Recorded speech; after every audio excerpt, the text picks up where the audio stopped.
I'm Charlie Bright of Gold Derby, and today I'm speaking with Michael Price, the co-creator and showrunner of Netflix's animated comedy F is for Family. The announcement was made recently that the upcoming season will be the final season of the show. And Mike, I was curious as to how that decision came about to make this upcoming fifth season the final season. Well, it wasn't my decision or Bill Burr's decision. I'll say that.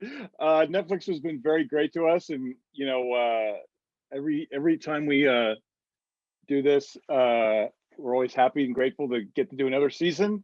And so they approached us after the end of the fourth season came out and said, like, we want to pick you guys up for another season, but we think this will be the last. So I think that's the way that Netflix likes to run these days. I think not many shows get beyond 4 or 5 seasons. So I was sort of, I also work on The Simpsons. So I was like, what? That's like 28 less seasons than I'm used to. So, I'm a little spoiled in that way. But I think that's part of Netflix's way of doing business, and that's totally up to them to do. And I would love to continue doing the show forever. But at the same time, I think we've arrived at a really great conclusion to our story, and it was very happy that we were allowed to do that, to write towards an ending, more or less. So that's great too. So I'm really, really happy to do that. And Bill and I are very, very happy with where the last season is going, and we're in the middle of producing it right now.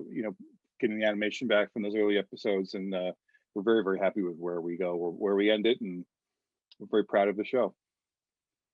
So, what can we possibly expect from from this upcoming season? And also, do you have any idea of when it might be premiering?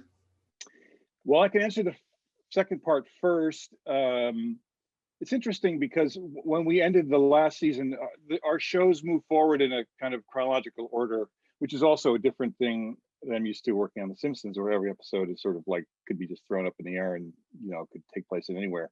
So it was really fun to do that. So more or less every season picks up where the last one left off. So the last one ended right around Halloween, the end of October, with the birth of the new baby, Murphy's new baby, and a health crisis for Frank Murphy's, Bill Burr's character's father. So we pick up more or less right after that. So this last season will take place largely during the course of the end of 1974. So it's basically from around the end of October through Christmas. So I can say that our final episode is set on Christmas Day.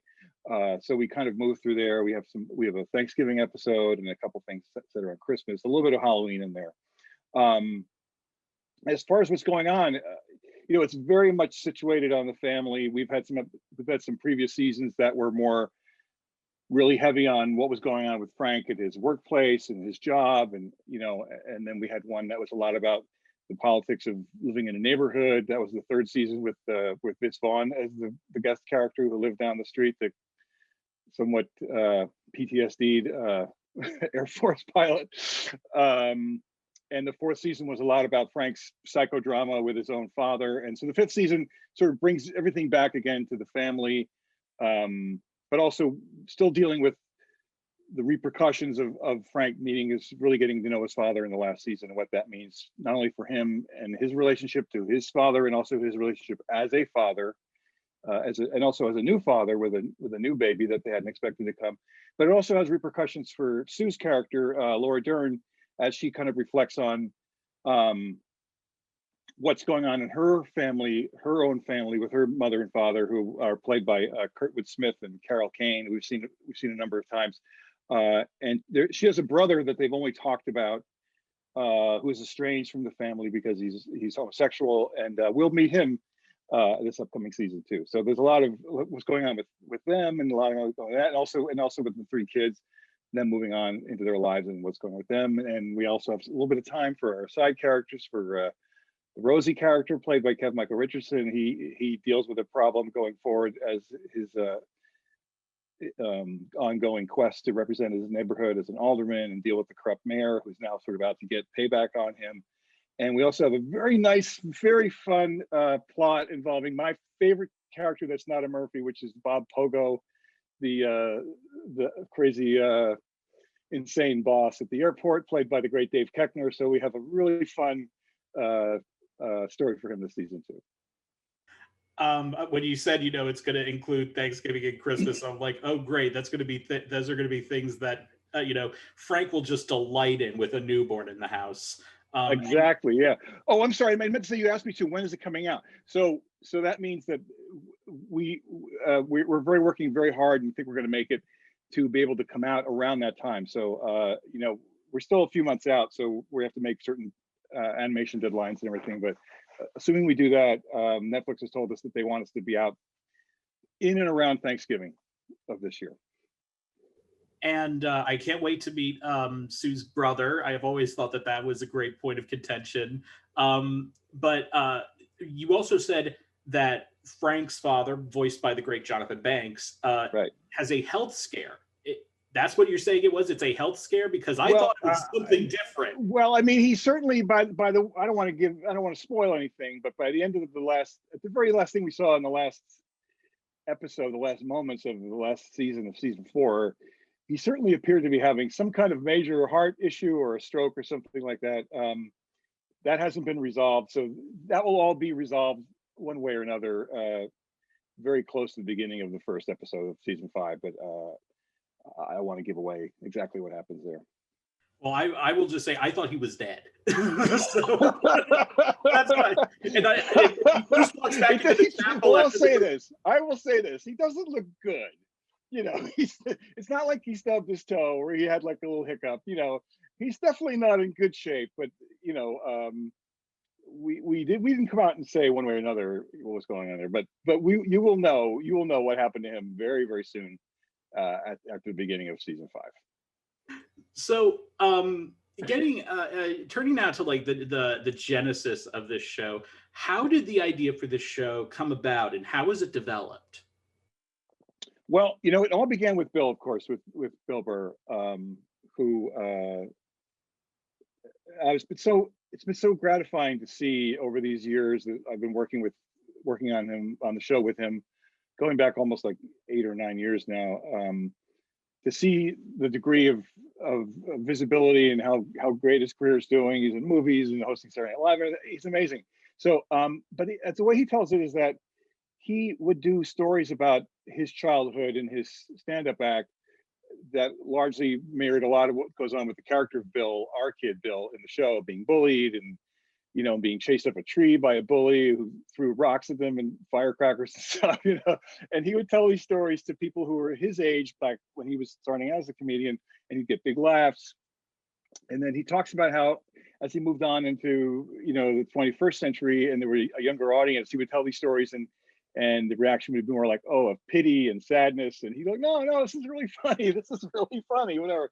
So he always thought that it would be a fun way to do, if he did those kind of stories, but in animation, it would have sort of animation that's kind of like a quality of kind of removing it from reality, and a way to sort of do those stories. And he always anticipated trying to do them as like little shorts, maybe for his website, similar to the original like Simpsons shorts. But he never got around to doing that. So then anyway, he had a meeting with Vince Vaughn's company, Wild West, which is run by Vince and Peter Billingsley many years ago. And they talked about doing stuff together. And they never quite came up with anything. And Bill had some not great experiences with like trying to develop sitcoms or be in sitcoms. And he kind of was turned off to all that because he felt like the TV process kind of like took away what made his comedy, and he wasn't interested in that anymore.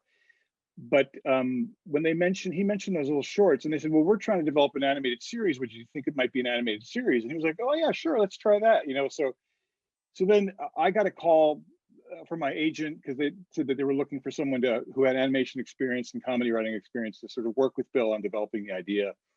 And so I had a meeting with them, and we hit it off pretty well, and we shared stories. And I'm from New Jersey, Bill's from Massachusetts. I'm a little bit older than Bill, but we had very similar frame of reference to that, what it was like being a kid back then.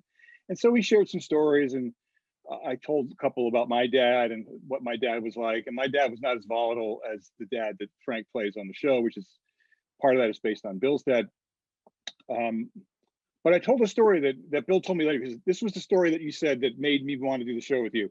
And it ended up being in the show last season, which is that my dad was a guy who was very quiet usually, but he would keep his like anger inside and he'd let it out in weird places, like he'd yell at the TV. So one time we were watching TV and there was an ad for this old cigar company called White Owl Cigar. And the guy in the commercial was kind of this smug guy holding a cigar. And he goes, you may not smoke White Owl cigars now, but if you take one puff, you will. He goes, because we're going to get you. Like that was the tag phrase. We're going to get you. And he's like, oh yeah, we're going to get you. And my dad goes, he yells at the TV, he goes, you're not going to get me, you son of a bitch. Like he was really mad at the guy on TV. And it was like, my brothers and I were watching that. We were like 11 years old and we looked at each other like, wow, like dad's got some stuff going on, you know? So anyway, that was, Bill told me years later, because that was the thing, that was the moment when I knew like you were the guy to do the show with me. So then we just worked on the ideas together, and like a lot of the family dynamics came from Bill, some from me, but a lot of the neighborhood stuff, all those weird neighbors came from my neighborhood growing up in New Jersey. I lived on a cul-de-sac similar to the Murphys do. And we had a weird neighbor who liked to walk his dog and look in the windows of everybody's house. And he's not as weird as this guy, Goomer, is, but he did wipe his dog's butt with toilet paper. That is true. And we had another neighbor who was kind of a cool dude. My best friend's dad, his name was Vic, and he worked at a record company in New York City, like a jazz record company. And my dad worked construction. And I thought this guy, Vic, his name was Vic Trembolo, he was like the coolest dude. And he had kind of a cool car, like a Pontiac Trans Am. He would drive into New York City and talk to record people. And I thought he was super cool. So that's Vic, the neighbor, is sort of based on him, a very idealized, again, it's animation, so it's an insane version of reality. But that's how it kind of came around. And then we developed the idea together and we took it out, and thankfully Netflix wanted to make it. And another thing I was curious about was, how did the look of the show develop? Because it has such a very distinctive, and I love the look of the show. It really does put you right into, you know, that mid 70s sort of, you know, mindset. Well, I was a kid then, and I was the most TV watching kid probably that I ever knew. You know, my brothers would make fun of me, saying all I did was watch TV. My younger brother, his nickname for me was Television Eyes. He would call me he's like, come on out, Television Eyes. But I watched everything, so especially Saturday morning shows. And so, yeah, we wanted it to be a little more real looking than like a Simpsons, let's say, or a Family Guy, you know, because we wanted to have more of a, we knew that the style of the storytelling of the show was going to be a little more naturalistic. So we looked, of course, towards like King of the Hill was sort of a template in a way, because I know a lot of people have said we look like King of the Hill, which I think is a compliment. But more importantly, I think it was more kind of like, for me, it was sort of like those Hanna-Barbera shows of the 70s that were like Johnny Quest, and